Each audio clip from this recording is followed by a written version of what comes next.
Vaidya Sindhu. This program is sponsored by CSI Lombard Memorial Mission Hospital, Udupi.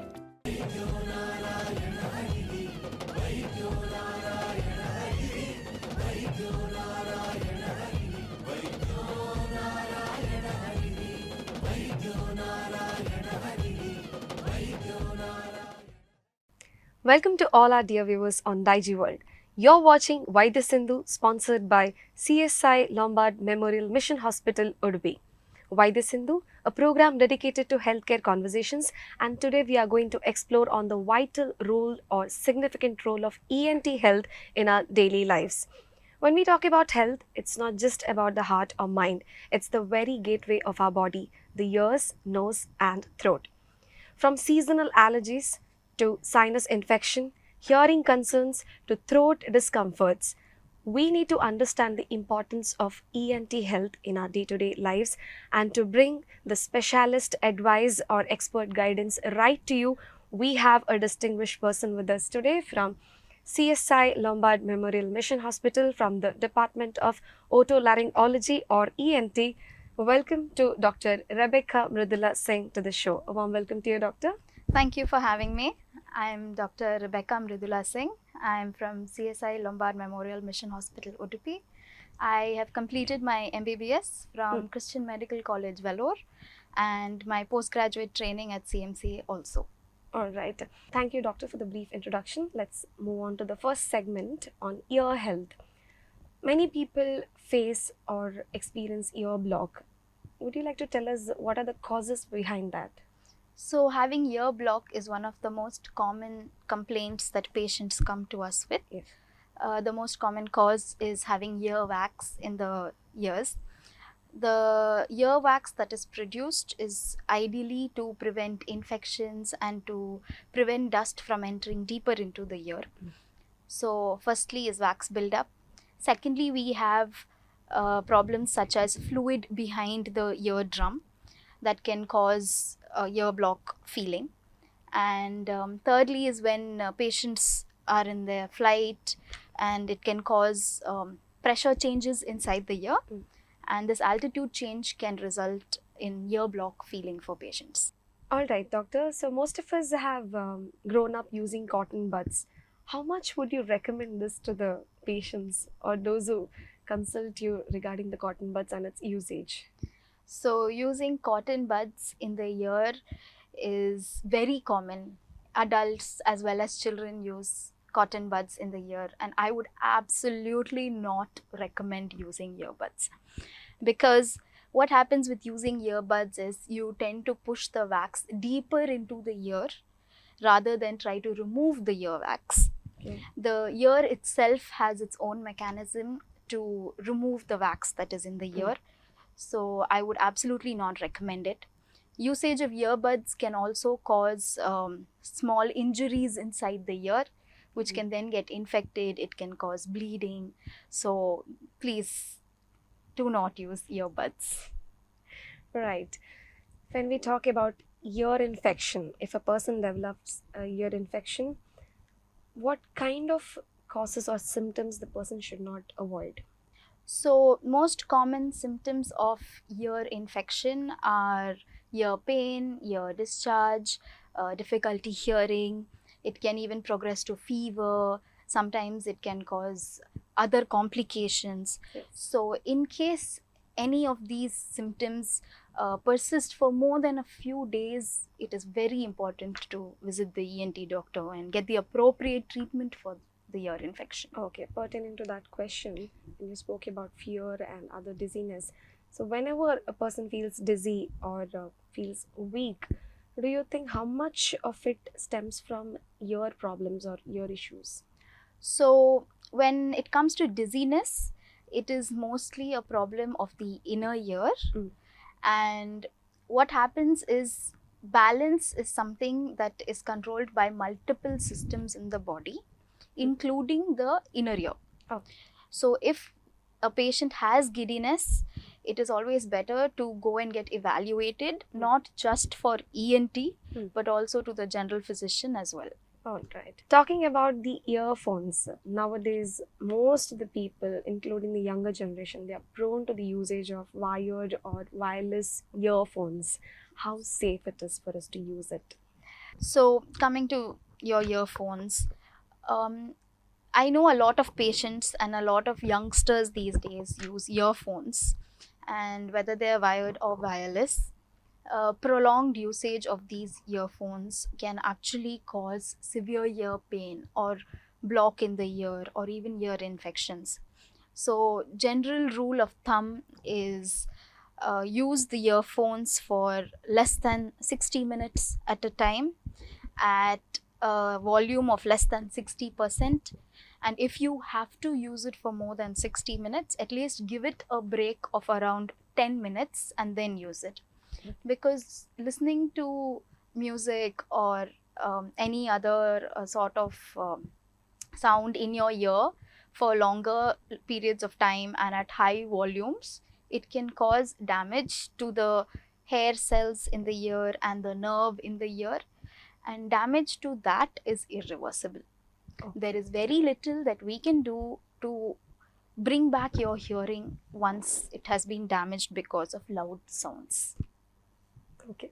We often forget to understand that how important it is to take care of our ear health. We That's keep so on true. using the earphones wireless, whether it is wireless or wired. So I think it's definitely a food for thought. Let's move on to the discussion on hearing tests and audiology. Yes. Let's say, for example, if a person develops a kind of ear pain or infection, and in the current state, he or she is able to feel that I cannot hear it like before.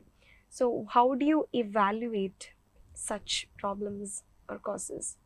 So, for hearing tests, we have something called pure tone audiometry.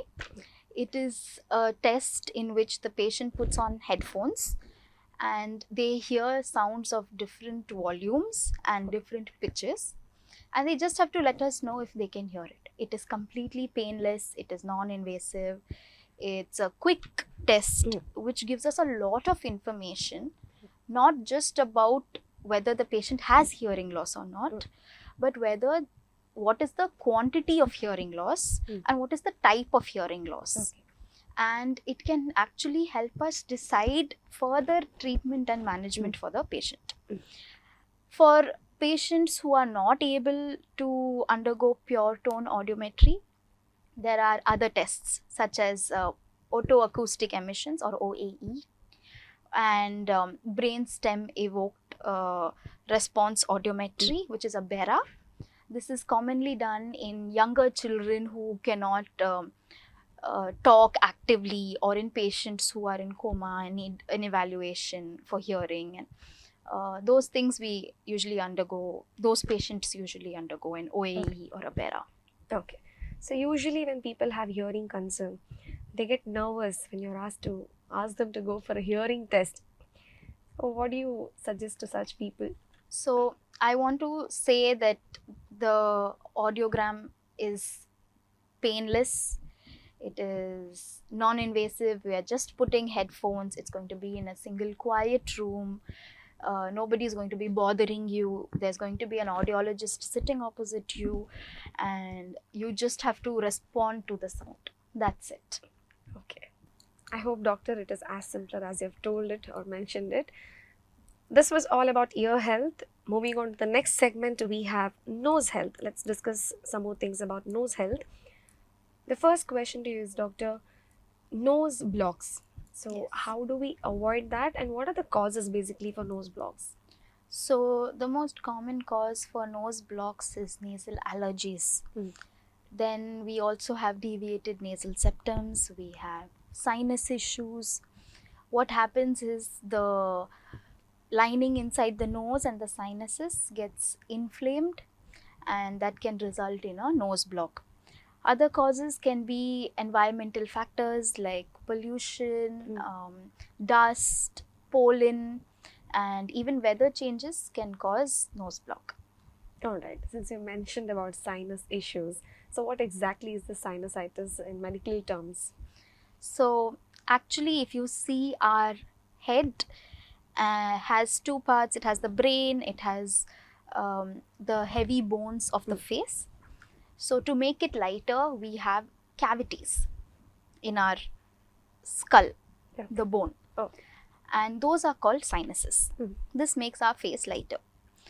But it is also lined by mucous membranes, which are responsible for aerating and removing a lot of dust and preventing that from causing bigger problems. Okay. Now what happens is, this mucous lining that is there, it can react to the multiple environmental factors as I mentioned previously. Yes. It can react to infections, and when that gets inflamed is when we call it sinusitis. All right. That was indeed brief. We talk about nosebleed now. When we talk about nosebleed, it can be definitely an alarming issue.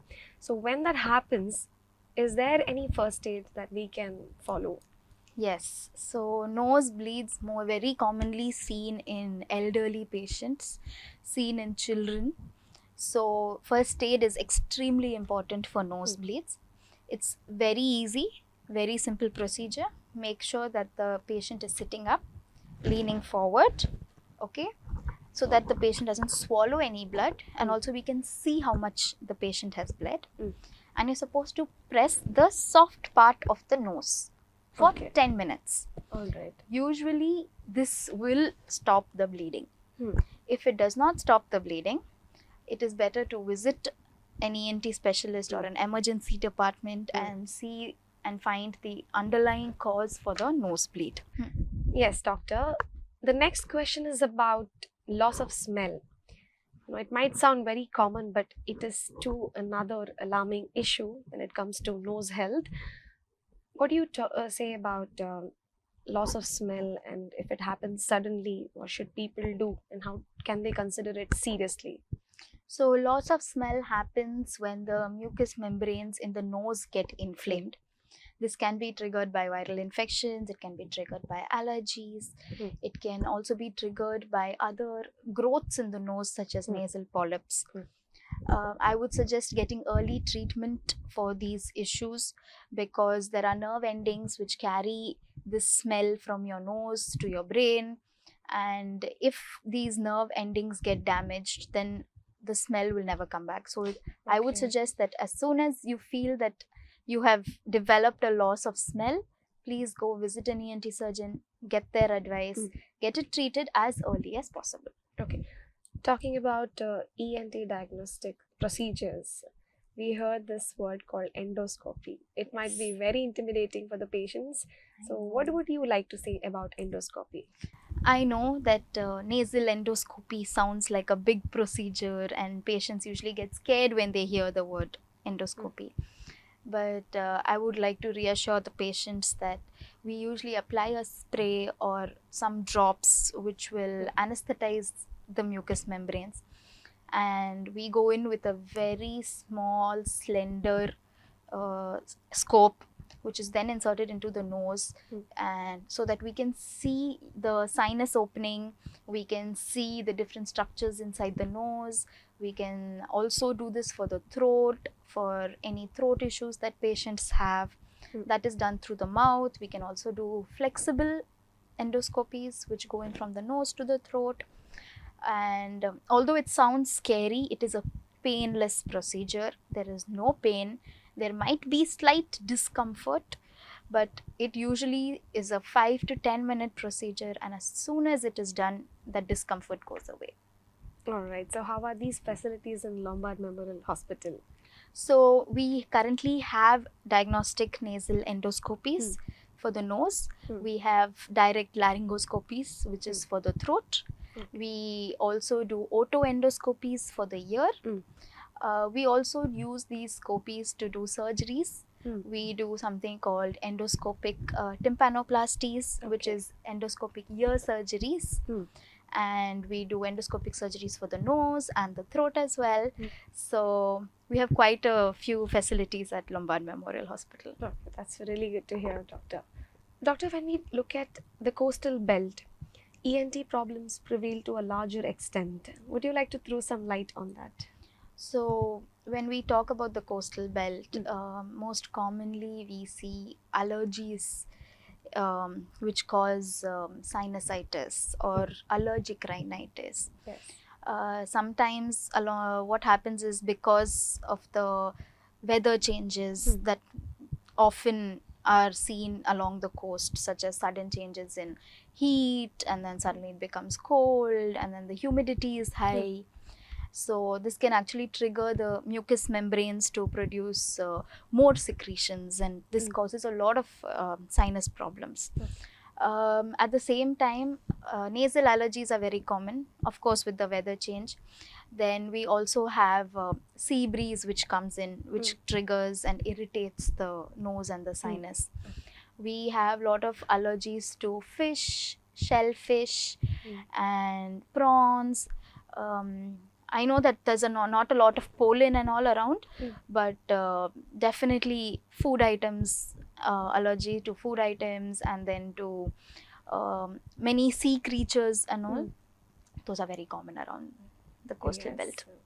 Are there any remedies or tips to avoid or prevent these problems in the coastal area especially? So I would say that prevention is the best cure, especially when it comes to allergies. Wearing a mask when you're going outside, making sure that your house is dust free. When you clean the house, you have to clean it with a wet cloth and not dry dust. Okay. Then when you go to parks and when you go to the beach, I would suggest, if you're prone to it and you know that you are going to be exposed to such an environment, wearing a mask is very important. Yes. Secondly, of course, please avoid eating food that you're allergic to, because that will trigger your allergy, and it'll definitely trigger itching in the eyes and watering of the eyes, watering of the nose. So that's my advice. Okay. Let's now take a short break and resume this session after that.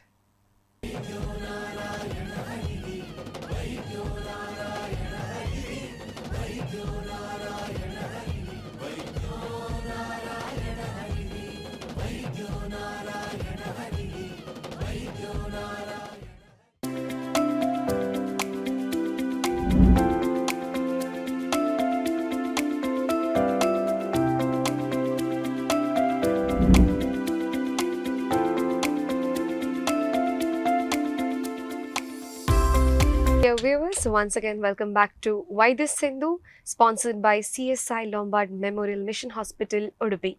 So far we have discussed about ENT and nose health. Let's move on to throat health now. When we talk about throat health, most of the time people remember a sore throat, right? So whenever we develop sore throat, what are the causes that we can identify and how can we get rid of that? So the most common cause of sore throat is an infection or irritation because of repeated throat clearing, or what we call as hawking, when patients try to get rid of an irritation in the throat. Okay. This is usually triggered by refluxes, that is acid reflux that comes from the stomach up the esophagus to the throat. It can happen because of allergies, it can happen because of infections. But it's important that if this sore throat lasts longer than a week, then definitely we should visit an ENT consultant. Okay. Well, talking about voice changes and hoarseness, when does that actually happen? And when that happens, how do we consult a doctor? So the voice change happens because of irritation or inflammation of the vocal cords. Yes. So these vocal cords are located inside our voice box, from where the sound is produced. And when these vocal cords get irritated due to any reason, infection or even chronic smoking or reflux, allergies, so because of this irritation of the vocal cords will cause a change in voice and hence hoarseness. Usually hoarseness, if it lasts for up to a week or two, we're fine with it. But definitely more than 2 to 3 weeks should raise your antennas and should definitely go visit the doctor. Yes. So, well, we have discussed about throat pain or throat health. Let's move on to pediatric ENT or ENT in children. Many parents complain about children facing ear infection or ear issues often. So, why does this happen? What are the reasons behind that? So, ear infections in children are very common Hmm. because the tube that connects the nose and the ear in children Hmm. is horizontal Okay. and it is shorter Hmm. because they are children, Okay. right? Now, what happens is when children get an infection in the nose or in the throat, Hmm. because this tube is short Oh. and more horizontal, Hmm. it is easier for the infection to spread from the nose and throat Hmm. to the ear. Hence, children tend to get ear infections more common. Okay. But as the child grows, this tube becomes longer and it becomes more vertical. Okay, so then the chances for the infection to go against gravity upwards reduces. Hence, adults don't get as many ear infections as children do. Okay. So, alongside ear infections, we have snoring in children. That is another problem that the parents are facing these days. So, is this something to be concerned about? So, snoring in children is common when the child is having a cold. It's fine. It's not a problem. Once the cold settles, the snoring will settle. But when you have other symptoms, such as the child is waking up in the middle of the night, Yes. or the child is breathing through the mouth during the day, or if the child develops hyperactivity or daytime sleepiness, or if the child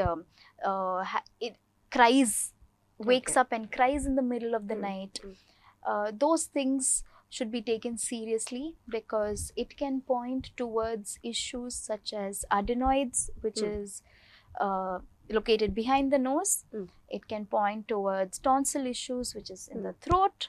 Okay. And these things, if not treated early, can result in surgery for the child. All right. Now let's move on to the heart of today's discussion is the ENT surgery. When medicines don't work, is it the right time to go for surgery or how does it even work? So I would say that we have quite a good number of medications and a good number of research-backed medications, and we definitely try our best to treat the patient with medicines first. But when these medicines do not work, or if the problem is because of structural issues in the ear or the nose or the throat, then we go for surgeries. Yes. And surgery is short duration. It's not a very long surgery. Hospital stay is short. Okay. It is minimally invasive. Usually there are no scars outside. And recovery is also very fast. All right. So I don't think patients should be worried if we say surgery. Okay. We only resort to surgery when medicines fail. Well, on that note, if you would like to give one important or significant message to our viewers today on ear health or nose health or throat health, what would that be? So, ENT problems are very common. Every second or third person has some sort of issue, be it in the ear or be it sinus or be it throat pain. I understand that patients may not find it easy to get evaluated, but I would urge you to visit the doctor at the earliest. We have modern diagnostics, we have medicines and minimally invasive surgeries which will definitely help improving your symptoms. Even at our hospital, at Mission Hospital, we have operation theatres, we have emergencies 24/7, we have general physicians that we can consult with, and we have in-house lab diagnostic tests. So if you have any problem, you're always welcome. Please come to us. We will definitely try our best to treat you. So, doctor, on a general note, we have noticed that This is one of the dangerous acts of every children. They put objects in their ear or nose. Definitely dangerous, but what can be the consequences here? So, talking about objects in the ear or in the nose, very commonly seen in young children. They can put small objects such as beads, they can put ginger, they can put clove. I have seen children putting garlic in their ears. This I've seen adults also do, in fact. And I've seen cashew in the nose, Alright. pomegranate in the nose, and these things. I know that this is the nature of children. Yes. You cannot stop children from doing it. You can tell them, but children are never going to Listen. listen. So, if by chance your child happens to put any object into the nose or in the throat, I would advise parents not to attempt to remove it. Because, firstly, if I talk about the ear canal is very narrow. As I mentioned earlier, the skin is very thin. When there are objects inside the ear, taking it out can cause more trauma than when an ENT specialist attempts it. Yes. Because knowing the anatomy and having the right tools to remove such an object from the ear is very important. Secondly, when it comes to the nose, in the nose, the lining again is very sensitive, the mucous membranes, it can cause severe bleeding. Sometimes half of it can come out and half of it will remain inside. So in those cases, we have to actually use an endoscope to look and see how far it is inside and take it out. Sometimes when patients try to remove, adults, parents and relatives try to remove it from the nose, they can end up pushing it further inside. And when the child breathes, it can go into their throat. Two things can happen. Either the child swallows it or it goes into the windpipe. And that is very dangerous. The second one, going into the windpipe, is very dangerous. Now, I cannot predict where that object is going to go when they breathe it in. Yes. So, if it goes into the windpipe, it can cause breathing problem. It can be very serious for the child. And this is why I insist that as to parents and relatives, that do not try an attempt by yourself. Please go to an ENT specialist. They have the right tools. They understand the anatomy of the nose and the ear, and they will definitely be able to do a cleaner job. And it'll be safe for your child as well. As I was saying about children and adults with the objects in the ear, I specifically want to mention that anything that is smaller than your elbow does not go into the ear. Okay? Especially for children as well as adults, anything smaller than the elbow does not go into the ear. Thank you. That was extremely useful information that you have given, doctor. We've heard something about national neonatal hearing screening programs for newborns. I'm sure this must be something new for the viewers too. So would you like to guide us on that? So the government of India has started implementing the neonatal hearing screening program. This is done for newborns. So a little context as to why we have come up with this newborn hearing screening. This is because when a child can hear, they can speak. If the child does not hear, the child cannot speak. Because they do not know what sound is, they will not be able to form words. So it is very crucial that we pick up any sort of hearing loss as early as possible. Now, a child starts speaking by the age of 1, 2. Right? They say mama, papa, dada. Now, before they can start speaking, they should be able to hear it. So they know what sound is. And through this program, we want to pick up any hearing difficulty that a child can have. Yes. We do this in 3 steps. Mm. There are 3 steps of screening as soon as they are born, within 1 month, and then within 3 months is another repeat test, depending on whether it's pass or fail of the test. And we try to fit children who have hearing problems with hearing aids as early as possible. And if they have a severe form of hearing loss, then we also do cochlear implants for children, and we get them into the system for hearing rehabilitation as soon as possible.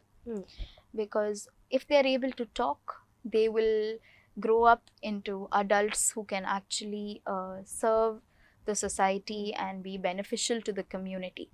So this is a very good initiative. We also have this at our hospital. So Nice. for all the neonates that are born, and I would urge parents to be aware of this and try to get your newborn baby evaluated for hearing. Thank you, doctor. Thank you. Okay. So if anybody wants to visit Dr. Rebecca, would you like to tell your OPD timings and where they can actually visit you? Sure. So I am available in Lombard Memorial Mission Hospital from 9 a.m. to 5 p.m. from Monday to Saturday. I am also available for emergencies anytime, 24/7. I am there. You have any of these issues, or you have any other issues that you would like to visit the hospital for, our emergency is 24/7. You can always come and see us. And I also wanted to mention that our hospital has other clinics as well. We have gynecologists, we have surgeons, we have orthopedicians and ophthalmologists, and we have our own ICU as well. We have our own radiological investigations, and I think that if patients have any problem, coming to CSI hospital would definitely be a benefit to you. And this has been possible by our director, Dr. Sushil Jatana, and he has been crucial in setting up the ENT department at Mission Hospital. So please do visit us if you have any problems. Well, dear viewers, we have witnessed a very productive session on ENT health with Dr. Rebecca Mridula Singh from CSI Lombard Mission Hospital, Udupi. She has definitely given us a food for thought and her valuable insight. And we've had all these queries being discussed, and definitely she has taken us to that platform where we can also look for new or novel programs that are being given by the government of India. Rebecca, we are truly grateful for having you on the show. Thank you so much for all your valuable insights. Thank you for having me. This was a wonderful experience. All right. So, dear viewers, for more such informative and productive session, keep watching Daijiworld 247. Stay aware, stay healthy.